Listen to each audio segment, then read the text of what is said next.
everyone, thank you for watching our video about the OMSAS references. As of the 2019-2020 admission cycle, there's some changes to the way that your referees are going to submit their references for you.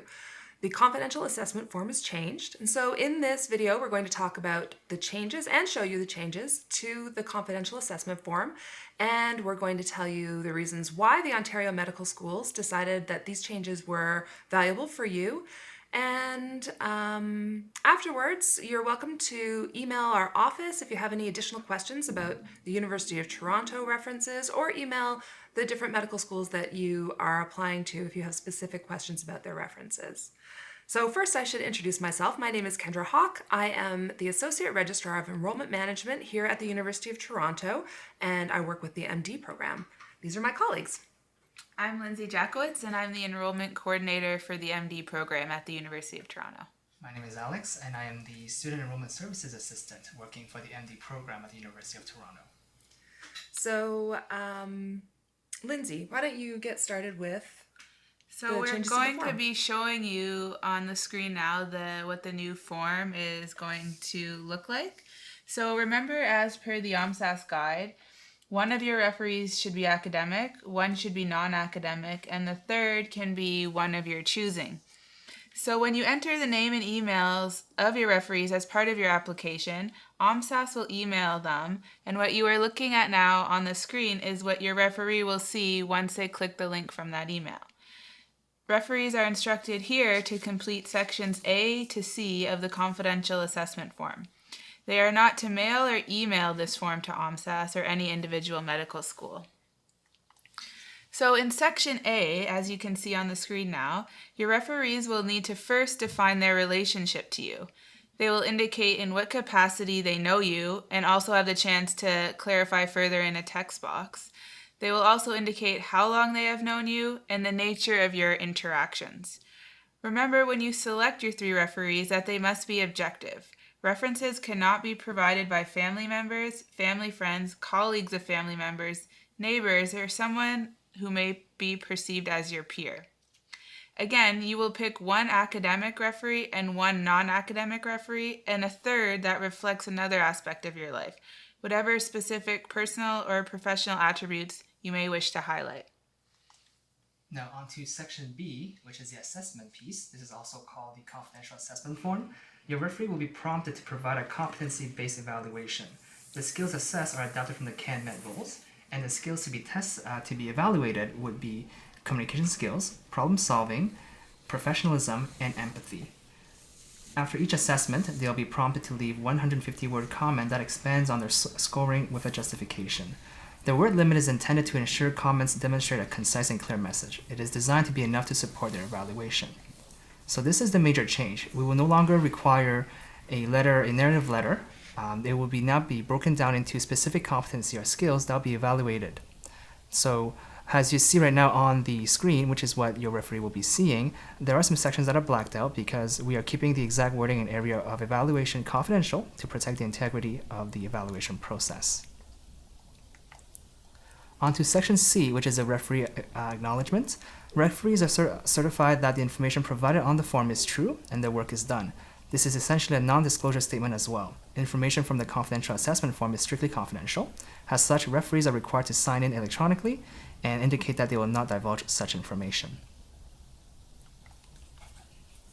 Thanks a lot, Alex and Lindsay. That was great. So a lot of you might be wondering, why are we doing these changes? Why did the Ontario Medical Schools decide that this was necessary? Well, the changes came about after hearing lots of feedback from not only you, the applicants, but referees and our reviewers.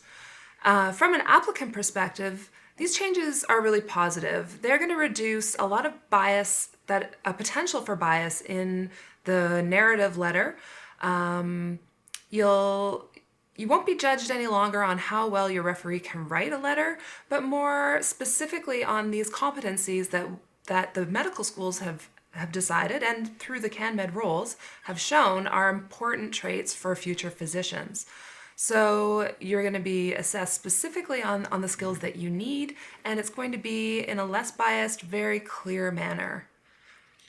And we also, when going through this process, we also listen to feedback from our referees who provide all these letters.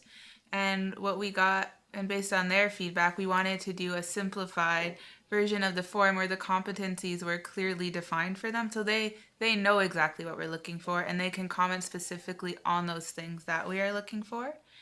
And even though it is a competency-based form, I know it is important for both applicants and referees to have the ability to personalize it a bit, and with those additions of those text box that they can expand on all the competencies, they can really personalize each reference, so that won't be lost in the process. So in the end, all of these procedures also will facilitate the file reviewers because of the responses and evaluation being more structured and uniform. This actually facilitates a process such that now we have been able to standardize it at a much higher degree. So for a file reviewer, it makes it a lot easier on them and also a lot more streamlined to actually rate these evaluations. We think we're really excited about these changes, and we think that all of these stakeholders in our process are going to find it really effective and beneficial this year. So in summary, what changes are happening with the OMSAS references? Well, there's a lot of things that are staying the same, and those are the things that really affect you as the applicant the most.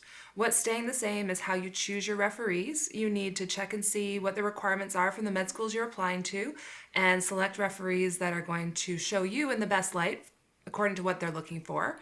Another thing that hasn't changed is how you implement or start your request for your referees. You still do it on OMSAS and enter their name and information, and an email is sent to them to ask them to fill out the confidential assessment form. And then the thing that has changed is the confidential assessment form. So no more narrative letter. You can let your referees know that it's going to be shorter for them, that they have an opportunity to write very specific comments about justifying their evaluations, and it's going to be simplified and streamlined. So there's nothing for them to worry about. It'll be very clear. So that ends our video for today. I want to thank Alex and Lindsay for joining me. We had hoped to do this live so we could take some questions, and I think that knowing that a lot of students watching will be applying to UT, there is one really frequently asked question that Alex is getting, which is are we still going to be using these references to look at your skills according to the attribute clusters that we're evaluating based on? Alex, do you feel like you could answer that? I'm putting you on the spot. Sure, and that's absolutely correct. For U of T, we will still be using the 4 clusters of attributes as it's been published on our website. Essentially, these confidential reference forms, the file reviewers will be using these in line with our 4 clusters of attributes, which are also adapted from the CanMed rules to evaluate these references for our applicants. Mm-hmm. So they can use the comment box to draw out the connection if it doesn't seem clear.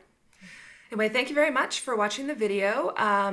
We're going to post this today, and if you are watching on July 10th, then we are also going to be available on Facebook to answer your questions live if you want to message us. And then, of course, Alex and myself will be answering the medicine.admiss@utoronto.ca email address. Or if you have questions about other medical schools or just general questions, you can always reach out to OMSAS or the schools that you're applying to. So thanks a lot, and good luck with your application.